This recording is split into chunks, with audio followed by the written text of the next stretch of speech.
आगे बढ़ते हैं, बात करते हैं यूपी की। यूपी का शहर सहारनपुर सूबे के सीएम योगी आदित्यनाथ के लिए सिरदर्द बन गया है। पिछले एक महीने से यहां हिंसा थमने का नाम नहीं ले रही है। कल मायावती की रैली के बाद यहां अब तक हिंसा की 4 घटनाएं हो चुकी है, जिसमें एक युवक की मौत हो गई है और कई लोग जख्मी हुए हैं। कल मायावती की रैली के बाद एक गाड़ी से लौट रहे लोगों पर चंद्रपुर गांव के पास हमला किया गया, जिसमें कई लोग घायल हो गए हैं। वहीं बड़गांव में 2 लोगों पर हुए हमले में आशीष नाम के एक दलित युवक की मौत हो गई, जबकि देर रात 2 घटनाओं में ठाकुर समुदाय के लोगों पर हमला किया गया, जिसमें 2 लोगों को गोली लगी है।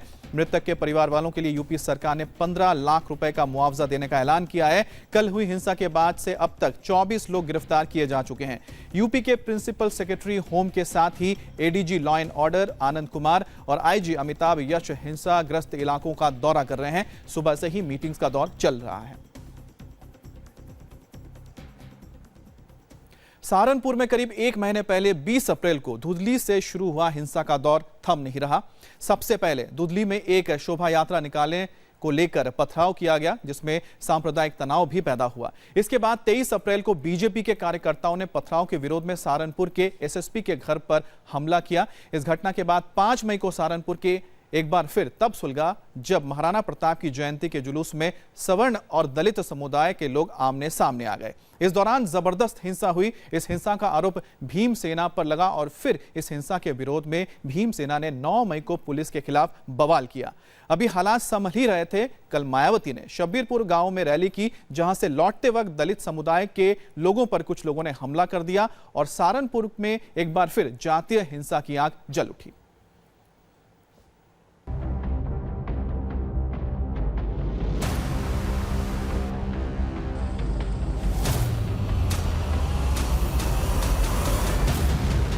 यूपी के मुख्यमंत्री योगी आदित्यनाथ का पूरा फोकस प्रशासन के आला अधिकारियों का लगातार दौरा, लेकिन फिर भी जल रहा है सहारनपुर। नफरत की आग ने करीब महीने भर में ही सहारनपुर शहर को 1-2 नहीं पूरे 4 बार अपनी आगोश में लेकर झुलसा दिया है। जात पात धर्म मजहब की लड़ाई में बार बार शहर जल रहा है और राजनेताओं के दौरे नफरत की साग को और भड़का रहे हैं।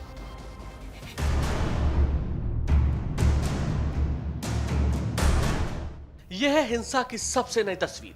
खून के धब्बे, टूटे शीशे और सड़क पर बिखरी राइफल की गोलियां।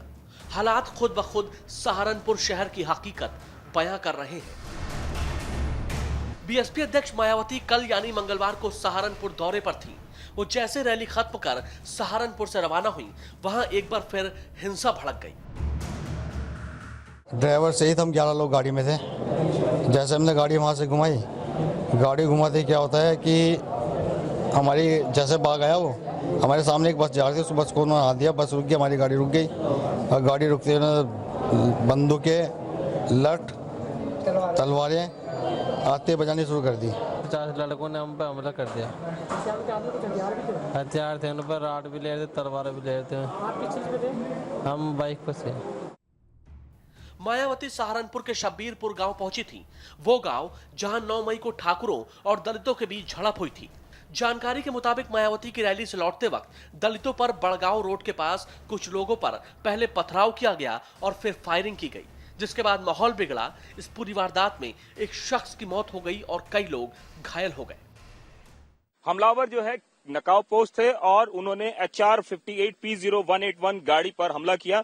इसमें 5 से 6 लोग बैठे हुए थे और हमलावरों ने गोलियां भी चलाई और इसके साथ साथ तलवार से लोगों पर हमला किया। ये ब्लड स्पॉट ये बताने के लिए काफी है कि किस तरीके से उन्होंने लोगों पर हमला किया और इसके साथ ही हमलावरों ने उतार कर लोगों को गाड़ी से उतार कर मारा है। यहाँ पे मैं तस्वीरों में दिखाना चाहूंगा कि ये जो बुलेट्स मार्क हैं और ये खोखे भी यहाँ पे पड़े हुए हैं, ये बता रहे हैं कि किस तरीके से गोलियां चली और कैसे कैसे मारा गया। सामने में तलवार से जो है गाड़ी पर हमला भी किया गया, गाड़ी को नुकसान भी पहुंचाया गया। पूरे प्रकरण में प्रशासन का फेलियर मानते हैं। पूरी तरह यहाँ के प्रशासन ने इसके अंदर जो अपनी सख्ताई नहीं की, ये कांड उसकी वजह से हुआ है। लगातार हम प्रशासन को बताते रहे कि उनका एक आदमी दम घुटने से मरा है, वो पुष्टि हो चुकी है। आप इसके अंदर थोड़ी सख्ताई बरतिए, आप उन लोगों को जिन लोगों ने वो दंगा शब्बीरपुर में कराया उन्हें पकड़ने का काम कीजिए, लेकिन प्रशासन ने पिछले 10 दिनों में ऐसी कोई कार्रवाई नहीं की, ये उसका नतीजा है। इलाके में माहौल बिगड़ने के बाद योगी सरकार ने तुरंत कार्रवाई करते हुए ADG law and order Aditya Mishra और आईजी एसटीएफ अमिताभ यश को रात में ही सहारनपुर रवाना कर दिया। इस बीच सुलगते सहारनपुर पर राजनीति की रोटियां भी खूब सेकी जा रही हैं। यूपी सरकार में मंत्री श्रीकांत शर्मा ने सहारनपुर हिंसा में विपक्ष पर आरोप लगाया और कहा कि योगी सरकार की 2 महीने की उपलब्धियों को विपक्ष पचा नहीं पा रहा। 2 महीने के सरकार के काम में जिस तरह से आदित्यनाथ योगी जी की लोकप्रियता बढ़ रही है, विरोधी उसको पचा नहीं पा रहे हैं और षड्यंत्र के तहत लगातार उत्तर प्रदेश में कानून व्यवस्था को खराब किया जाए या खराब हो, इस तरह का एक कॉन्स्पिरेसी चल रही है। लेकिन हम उस षड्यंत्र का पर्दाफाश करेंगे। वहीं मायावती ने सहारनपुर में हुई हिंसा के लिए बीजेपी को कसूरवार ठहराते हुए यूपी की योगी सरकार पर प्रदेश की जनता के साथ भेदभाव का आरोप लगाया है। जो इस गांव के अंदर दंगा हुआ, झगड़ा हुआ है, उसके लिए तो भारतीय जनता पार्टी की सरकार जिम्मेवार है और सही मायने में यहाँ के अधिकारी भी कम जिम्मेवार हैं, लेकिन उनको भी अपनी जिम्मेवारी निभानी चाहिए थी। सूबे में योगी सरकार के 2 महीने का कामकाज देखा जाए तो एक तरफ तो यूपी के फायर ब्रांड सीएम सूबे की सूरत बदलने में दिन रात जुटे हुए हैं, कानून व्यवस्था को दुरुस्त करने के लिए धड़ाधड़ फैसले ले रहे हैं, तो दूसरी तरफ उसी उत्तर प्रदेश का ही एक हिस्सा हिंसा की आग में झुलस रहा है।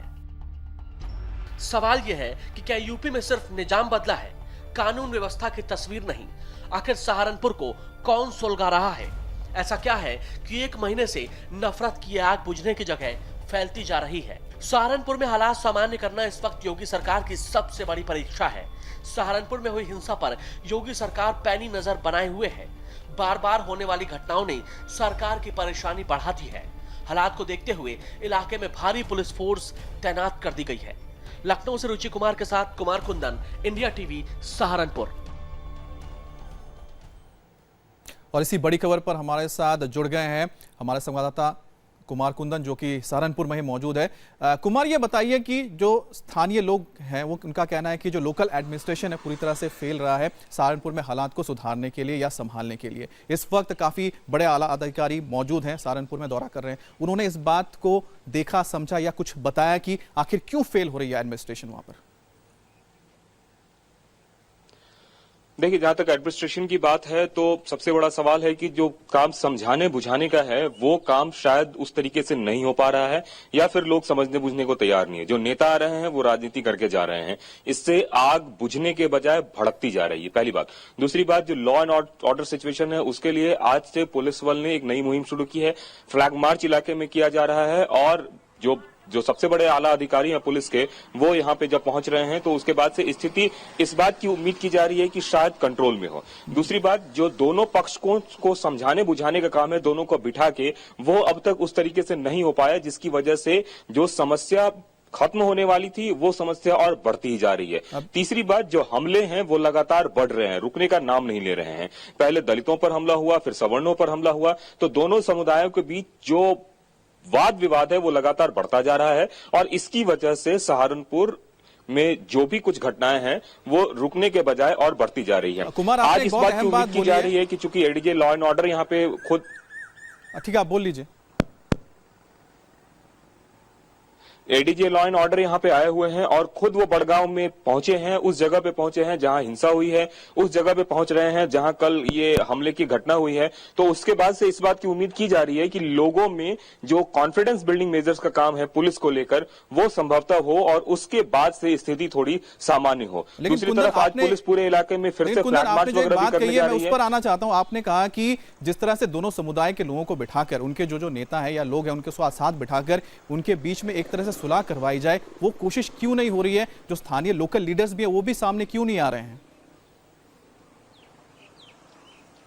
देखिए, सबसे बड़ा सवाल यह है कि एक पंचायत होनी थी, उस पंचायत को लेकर कई तरह की कवायद हुई और बाद में पंचायत कैंसिल कर दिया गया। तो ऐसे में जो दलित समुदाय है या जो सवर्ण समुदाय है, उन दोनों के बीच जो मान मनोबल और समझाने बुझाने का काम है वो बिठा के ही हो सकता है। पुलिस के लोगों का कहना है कि हम अपनी तरफ से कोशिश कर रहे हैं, लेकिन इसमें एक सकारात्मक राजनीतिक पहल की भी जरूरत है। बिल्कुल, आपने सही बोला कुंदन की यहाँ पर राजनीतिक पहल की भी बहुत जरूरत है और इसमें अगर जरूरत पड़े तो सरकार के जो मंत्री हैं वो भी इसमें जाए, वहां पर मौके पर पहुंचे और दोनों जो गुट है उनके लोगों को समझाएं बुझाएं और सुलह पूरा कराएं ताकि सहारनपुर में शांति लौट सके। बहुत बहुत शुक्रिया आपका ये तमाम जानकारी देने के लिए।